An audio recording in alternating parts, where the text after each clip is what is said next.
Hello and welcome to another episode of the N1 podcast. Today we'll be talking about all the events that happened in the NBA in the past week, starting with last night, Bucks Hawks game 4, and obviously the big story coming from last night's game is the injury to Giannis Antetokounmpo.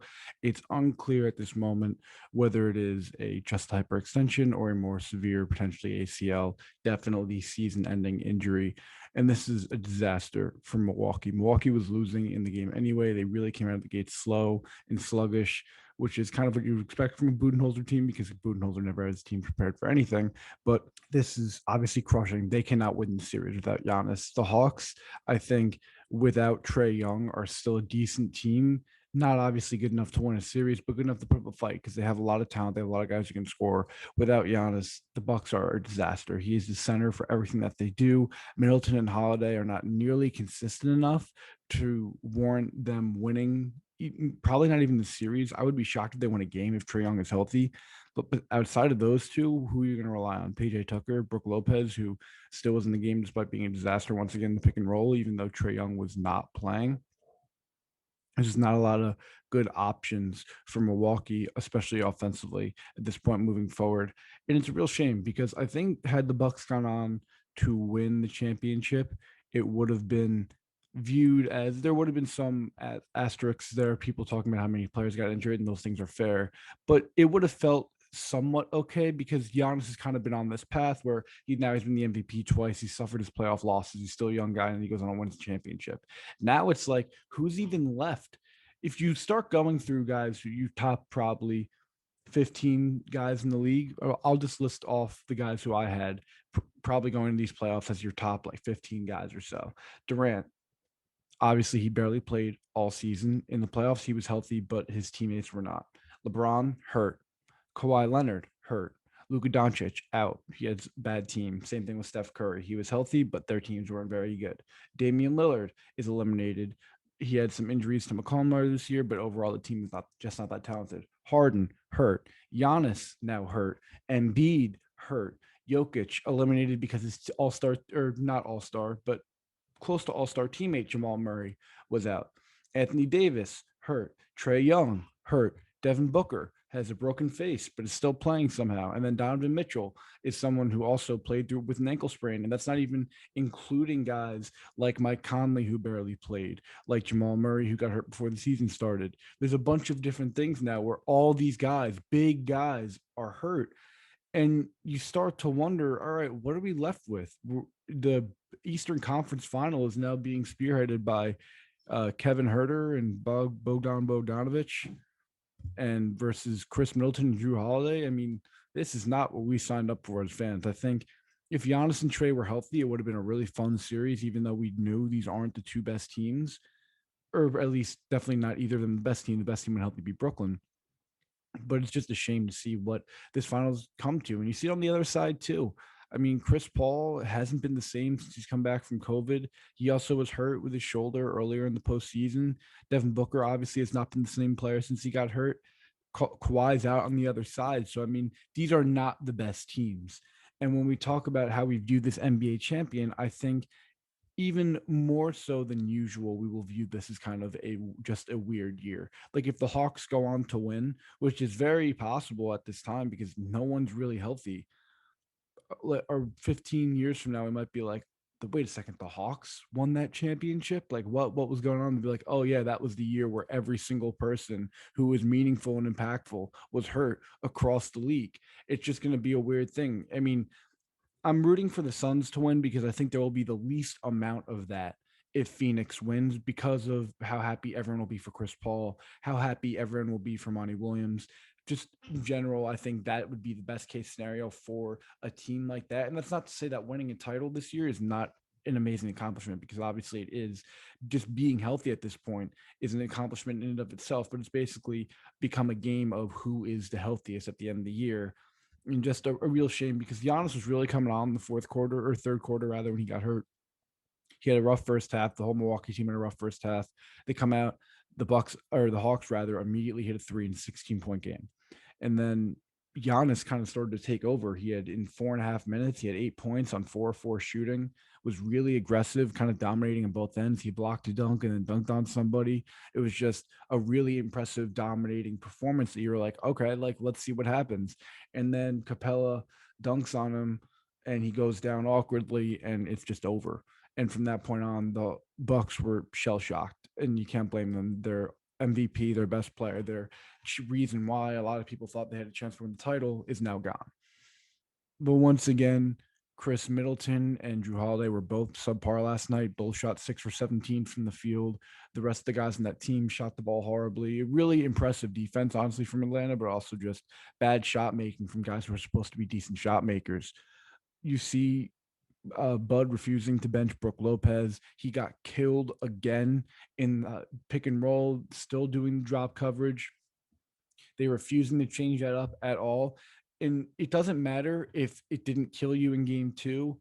And it doesn't matter that it did kill you, but you still won game three. You got to adjust. Brook Lopez simply, at least while Giannis was there, Giannis not being there changes things, should not be in the game really that much. He is a disaster. They go after him, they key in on him defensively, and they ruthlessly attack him, which is what good coaches do and good teams do, is they find the other team's weak point and exploit it. And that's what you saw the Hawks doing and the Bucks refusing to adjust to. One thing I did really like to see in the second half, which they did a little bit more of, is Giannis posting up, as well as Giannis being the roll man in the pick and roll running with Drew Holiday. I think those two things really work well for the Bucks offense. And I think it's possible that we've seen Giannis kind of figure some stuff out over these last few playoff series. They've definitely been helped by injuries to other players, especially when it comes to the Brooklyn series. But he's figuring out ways to impact the game now that's not just relying purely on his athleticism. He has a little bit of a post game. He does well as the role man. And I really like the way that he's looked. He's been fantastic. I've said it all postseason. Giannis has been one of the most consistent and dominant players in this playoffs. There, Trae Young has had some amazing performances. He's also had some performances where he hasn't been quite as good. Giannis has fairly consistently been 32 points, 12 rebounds, 5 assists, and stellar defense. And that's as much as you can ask from your star player, is to be amazing. And he's been that. So I really am disappointed to see him go down, especially because it seemed like he was starting to figure some of this stuff out. The Bucks, again, their shooters did not show up at all yesterday. They were, I believe, 8 for 39 from three, which is just never going to cut it. The team is just maddeningly inconsistent. Like they have the guys and they get the looks where they should be shooting so much better, but they just don't. This postseason, they've been terrible, and it's been a consistent pattern for them. They should have won game one. They really blew that game at the end with their lackluster defensive rebounding. They kind of just couldn't put the Hawks away, and it came back to bite them. And now, instead of being up 3-0 going into last night and then it being 3-1, it's now 2-2, and I don't think they have any chance. Even without Trae Young, they're just not good enough. They don't score enough. And it's a shame. And you saw really, again, what I've been saying for now for a few weeks, the Hawks depth really shined through again. Cam Reddish came off the bench yesterday and was fantastic defensively guarding Chris Middleton. Reddish is an interesting player to me because you have to love his physical tools, his size, his length, his strength, his athleticism. And he's even got a good looking jumper. But you look at his production, even when he was at Duke, and it was always disappointing. You're like, what is up with this guy?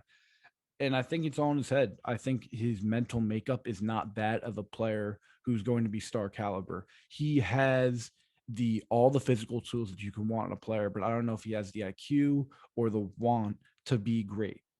And it stinks. I think that he can be a good player, and if you put him in a winning situation, he could maybe develop some of those habits. And then we'll see. You kind of seen that with DeAndre Ayton, where all that stuff was really a question for him for the first few years of his career, and now even through this year, players DeAndre Ayton himself talked about how much Chris Paul has helped him in that area, and Chris Paul said it wasn't always easy with him, but now you see that growth and you hope that he continues that pattern through the rest of his career. I think Reddish is a guy who needs to be in the right situation to grow as a player. And if he gets there, then maybe he could be a really good player, a really good starting caliber player.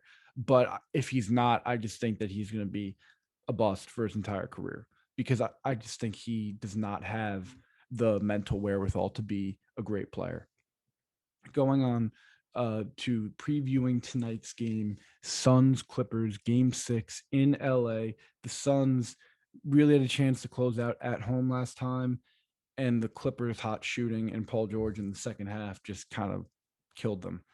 It was a tough game if you're a Suns fan, but I think the main focus of tonight's game is the amount of pressure that's on Chris Paul to close out the series for so many reasons. Number one, obviously, he has a history of playoff scars and playoff shortcomings, including some of his own, to be fair, just complete choke jobs. In the OKC series, I think it was 2013 or 2014, he completely choked away that game. And you need to see him come through, and people are rooting for him to come through now. And it's all the pressure is on him. It's a ton of pressure. And Booker and Campaign are obviously not 100%. It hurts them. And now we're kind of seeing a Paul George redemption arc. And I kind of touched on this last week, but the media now crowning of Paul George and talking about how all the criticism he receives and received is unfair is not a fair point. Paul George has been fairly criticized in the past for his playoff shortcomings. And I listened to the Ryan Russillo podcast the other day. He made a great point. Ben Simmons right now is getting rightfully killed in the media for his shortcomings in the postseason, for his inability and unwillingness to shoot the basketball, for how poorly he played in the fourth quarter of that Hawks series. He is getting correctly criticized for it. Now, 2 years from now, he has a stretch of amazing play in the postseason. Are we just supposed to be like, everyone was way too hard on Ben Simmons, man? Like, you guys treated him unfairly? No, absolutely not. We treated him fairly now. And if he does well, then he gets the credit that he deserves. And Paul George deserves credit for how he's playing right now. But that does not mean that he didn't deserve the criticism in the past. It doesn't have to be this overcorrection where now Paul George is a great playoff performer because he's starting to perform well in the playoffs. We actually have to see it consistently throughout even one series. Think about it. Against Dallas for most of the series, he was really bad. Against Utah for the first half of the series, he was not great. And in the second half of the series, he was fantastic. The Sun series, for the most part, he's been really good, but he's also come up small in some pretty big moments. Now we'll see if he comes out tonight and has a bad game and they lose. Were we all of a sudden wrong for giving him credit for playing well these last few games? No. Does that mean that Paul George is playoff record is now clean because he had some good games? No. The truth is, it almost always lies somewhere in the middle. Paul George obviously is not as bad as people made him out to be, but when you have those performances and you act the way that he acts, you're going to get criticized. He's obviously also, if he has a bad game, he's also probably not as great as we're giving credit for him being right now. The criticism was fair. The credit that we're giving him is also fair. So let's just see what happens. And then at the end of the playoffs, when all is said and done, I think we can make a more fair assessment. But the game to game overreaction of Paul George is this, Paul George is that, we all need to apologize to Paul George is really stupid. And Boogie Cousins was getting after people. Rachel Nichols was saying that it's ridiculous the amount of criticism he's received. Paul George said he was the most scrutinized athlete in the NBA, which is just ridiculous. To be fair, no one really cares about Paul George for most of the season because he's probably like the 25th or 30th most talked about player in the league throughout the season. But kind of building off this point, I think Tyronn Lue is someone who's in the same camp. And Tyronn Lue has been a really good coach for a few teams now. He was really good in Cleveland, and he's really good with the Clippers. But he didn't get a lot of credit for what happened in Cleveland, for their success and their title in Cleveland. And I don't think that was fair. I think he deserved more credit than he got, even though he did have LeBron and Kyrie and Kevin Love and all those guys. That was a really, really, really good team. However, he's now getting a ton of credit for what's going on with the Clippers because his closeout record is insane. He is 10-2 throughout his career in potential elimination games, which is amazing. But I think people are forgetting, if you go by the Clippers roster before Kawhi got hurt, they have been the more talented team in both of the series they played, and they've been very close series. The Dallas series had no business going 7 games. None. They are such a better team than Dallas. When you go up and down the roster, who is Dallas' second best player on consistently second best player? I know Porzingis can flash on occasion, but consistently, who's their second best player? Tim Hardaway Jr. How many players in the Clippers are better than Tim Hardaway Jr. on a consistent basis, or at least comparable? Obviously, you have Kawhi and Paul George and Reggie Jackson and Marcus Morris and Batum and all these guys. And I think a lot of them are actually comparable to Reggie Jackson or to Tim Hardaway Jr., rather, on a nightly basis. And still, that took them 7 games to beat them. So that's not an amazing coaching job by Tyronn Lue. That's a team beating a team that they're better than, as they should. Next series, you go to Utah. Donovan Mitchell is hampered by a sprained ankle, and Mike Conley's out for almost the entire series. So their two main ball handlers are either limited or not playing. And Kawhi, up until game four, up through rather game four, was playing. And the series took 6 games, and they lost the first 2 in somewhat convincing fashion. Again, is Tyronn Lue giving credit for making some proper adjustments that have been made in the past? By the way, Rudy Gobert, I talked about last week, has been played off the floor in every single playoff he's been in for the past 3 years. It's not an amazing coaching adjustment from Tyronn Lue that he now all of a sudden in game 5 figures out, oh, wait, we can get Rudy Gobert off the floor if we go small. Yeah, dude, that's been happening for 3 years. And that's not to dismiss that Tyronn Lue being a good coach, because I think he is a good coach. But again, I think we're giving him too much credit for beating teams that he has better talent than. This series is all about, are the Clippers going to shoot well or not? And I think the Zubac injury actually plays to their advantage because it forces them to go small all the time, which pretty much all the time, rather, which helps them. And it prevents them from playing Zubac, which they've been doing the series to try and match Ayton. And it hasn't worked at all because Ayton's a much better player than Zubac. They're better off going small when Ayton's in the game and having Boogie Cousins in the game when Ayton's not. That's the best thing that the Clippers can do, because Boogie Cousins can take advantage of the small lineups sometimes from Phoenix. And then when Ayton is in the game, you have a bunch of shooters, so you're forcing Ayton to come out in the perimeter. And although he's better at it than Rudy Gobert and he can make you pay offensively more than Rudy Gobert, it's still not a place that you ideally want your center to be. So Tyronn Lue is definitely better than given he was given credit for in the past in Cleveland. But in my opinion, I think he's still not quite as good as he's being given credit for now. The Clippers going into last season and this season are probably the top 2 or 3 most talented, one of the top 2 or 3 most talented teams in basketball. And back when he was in Cleveland, they were also one of the top 2 or 3 most talented teams in basketball. Tyronn Lue is a good coach, yes, but it also helps a lot when you have one of the most talented rosters in the league in every coaching situation that you have. If he were in a different situation where he didn't have elite level talent, I'd be interested to see how good of a coach he would be. But right now, I think the truth lies somewhere in the middle between the two extremes of him being a complete non-factor or being this amazing coach. And the last thing I wanted to talk about was the situation going on in Portland with Chauncey Billups and Damian Lillard. If Dame apparently was not thrilled with the backlash he received for the Chauncey Billups hiring, and the Chauncey Billups hiring people were upset about because of a very credible rape allegation back in 1997. If you go back and you look at the details of the story, it's not a great look for Chauncey Billups. I didn't even know about this story. I think a lot of people didn't really know about the story until it was rumored that he was going to be a potential hire for Portland as their head coach. And Portland yesterday in their introductory press conference, someone asked Chauncey Billups about it, and the PR team kind of stopped the question. It's just not a great look. I don't even know if Billups is going to make it to the season because the case looked really bad for him if you look at the details of it. And you don't want, they don't need that right now, especially with Dame now looking like he's getting close to demanding out, as Chris Haynes reported in The Athletic. He's kind of angling himself to be like, oh, I love the fans, but I want out. Now, if Dame wants out, where's he going to go? I think he's probably going to head east. I don't think that they would want to trade him within the conference, even though it doesn't really make a lot of sense, but teams never really want to trade their star players within the conference. I think Philly, Boston, New York are probably the 3 places he'd be most likely to go. They're all big markets, teams that, if you pull the right strings, could be potential winning situations.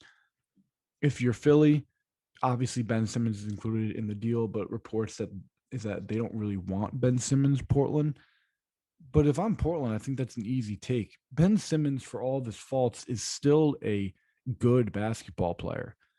And he's a great defensive player. He's a great passer. He's a great rebounder. He just can't score. The problem is if you use him as a point guard and expect him to produce like your point guard would produce, he's going to disappoint. What if you use him kind of as like a point center, where in transition he can play point, but in the half court he's serving as your center with excellent passing skills? Then it'd be a great place for him, especially if you pair him with a guy like CJ McCollum who can kind of create on the perimeter. And they have a lot of other issues on the team, but it's not the worst place. It's like they won't be that bad with those two leading the way if they make a few other moves. Boston, I think, would be an interesting place for him to go to pair with Tatum, because I think you kind of get like the guard and the wing who are just elite at scoring. And Tatum, especially, is a great defensive player as well, but they would probably have to give up Jaylen Brown for that. And I'm not sure if Boston fans nor the Boston organization wants to give up Jaylen Brown, considering how high they are on him. And honestly, if I'm Boston, I wouldn't really want to give up Jaylen Brown either. He's an all-star, and he's a legit all-star. You don't want to give that guy up, especially at his age, if you don't have to. The last one that I want to talk about would be New York, the Knicks. And this is what I'm a big Knicks fan. This would be pretty personal to me. I would love for the Knicks to trade for Damian Lillard. However, I don't think it's super realistic given what they would have to offer. I think they would have to give up RJ Barrett.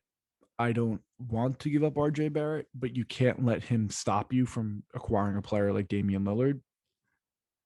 But I think in the deal, you have to include Barrett, probably quickly, Obi Toppin, and multiple first round picks. Now, the Knicks are in a unique position because they have Dallas's pick this year and 2 years from now. They can offer 2 firsts this year and 2 firsts 2 years from now. And that could be a pretty enticing offer for Portland. So if you make, say, you offer those 2 picks and then maybe one more and then a few pick swaps down the line, you can do that for along with maybe Toppin and quickly to avoid giving up Barrett. But I'm not sure how much players would want, how much Portland rather would want with those picks. I'm not sure how valuable picks are anymore. You saw Brooklyn gave up basically nothing to get James Harden. And I think that when you do things like that, it's kind of tough for the Knicks now, when we recognize how stupid the Harden trade was, to take advantage of the same thing that the Nets did at the time. But that would require basically Dame being like, I want to play in New York and New York only, which is what James Harden did. Another situation to monitor would be Donovan Mitchell out in Utah. I think that he is the next superstar. I mentioned this last week, who will probably want out. And I think he's a legitimate superstar. I think he's a really, really, really good player. I think that team has run its course. I don't think he loves the pairing with Gobert. And there was even a report that came out yesterday that Wade was concerned that Mitchell wants to leave. So we'll see what happens there. But yeah, thank you guys for listening. Have a good rest of your day.